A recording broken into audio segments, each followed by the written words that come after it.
Hey everyone, Jimmy here with Panacea Coffee, and today we're going to talk about how to brew with the French press, one of the classics of coffee brewing throughout arguably the past 3, 4, 5 decades even. All right, so you probably have this in your kitchen.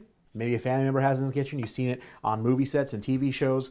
What is it? How does it work? We're going to show you in 4 easy steps how to get the best kind of coffee out of your French press. It's going to deal with the type of water you have, coarse type of coffee you have, preferably Panacea coffee, and the grind quality as well. All right, so I have 30 grams of coffee here, whole beans, and we're going to grind this. Now, the type of grind that you want to use for a French press is getting pretty coarse, right? And you've seen our other brew guys. We talk about the difference between your fine coffee versus your coarse coffee. Your French press is going to be coarse. Reason why is because when I pull this filter out, you see this mesh screen, right? We want to make sure that all of the big nuggets, if you will, stay on the other side of this screen, and all that comes out is that sweet, sweet coffee juice. All right, so we're going to do a pretty coarse grind here for the French press. Let's get that going.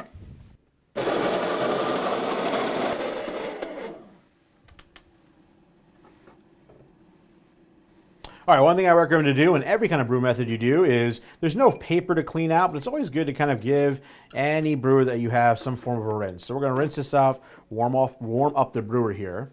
Go ahead and dump this water out. All right. Now, you've seen in our videos that we talk about the importance of ratio, and that is the ratio between how much coffee you have versus how much water you're going to use to brew. And one of the best ways to do that, in fact, the simplest way to do that, is weighing out those measurements, okay? So I have 30 grams of coffee here that we're going to put inside of the French press on top of the scale. So just to confirm that we are at 30. And there we go. Perfect.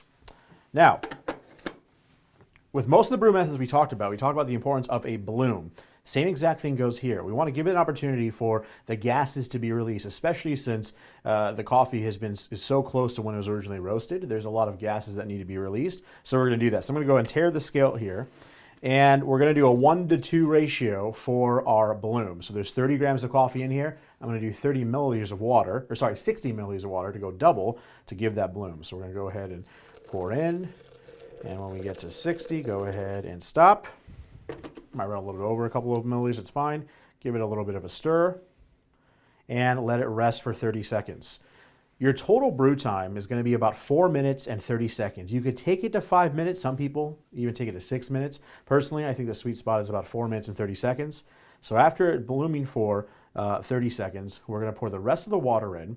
And we're going to let it sit for 4 minutes. We're going to do a 1-to-14 ratio here, and think of ratios this way. If I go down to a 1-to-12, for example, that means there's going to be less water to the amount of coffees, the grams that I have. 1 gram for coffee is going to give me 12 milliliters of water. If I go up to a 1-to-18 ratio, that means I'm going to have more water. For every 1 gram, I'm now having 18 milliliters of water, which is going to be not necessarily a weaker cup of coffee, right? But it's not going to have as strong boldness of a flavor as a 1-to-12. I think a sweet spot for the French press is a 1-to-14 ratio. So we have 30 grams in. We're going to do 420 grams of water here total. So we already have our 60 grams. Let's bring it up to a total of 420. And feel free to kind of slosh around a little bit until we get to that sweet spot.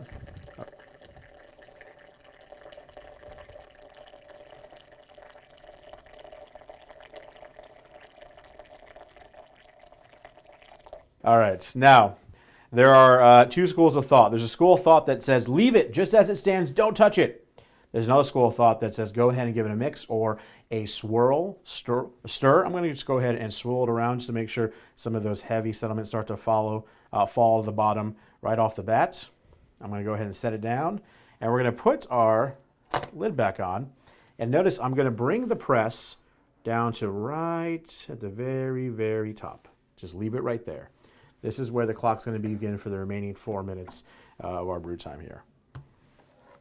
Okay, so we hit our 4 minutes and 30 seconds total. Now you want to give this a kind of a slow press here. Here's how you know if you've gone too coarse.